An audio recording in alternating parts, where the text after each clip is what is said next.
Ako si Kathleen, nakatira sa Dawahon, Batong Leyte. 12 years old. Nag-aaral sa elementary. Kauban ako sa bahay kay Simula. Niya ang akong mama, nasa Cebu. Ako yung alaga ni Lula sa hay Simulansing. Hindi mo siya.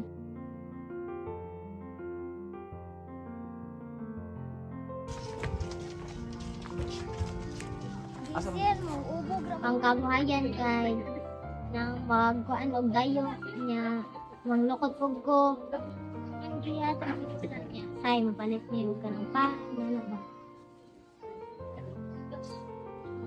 palit niya og kanang mga bugas na nakoy kanang mukhaon ng mga nindot nga mga pagkaon na nakakaon ako na to kay dahil sa tribe meron akong pagkain niya meron akong energy nga para maka-screen ako niya di ko makuan ba masakit akong tiyan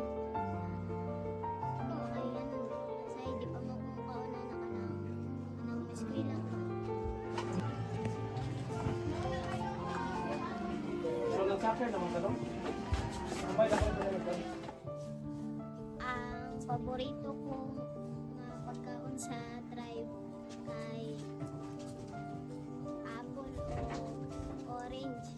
Makakaon lang na nako kung naay okasyon. Karon bisag way okasyon makakaon ako na.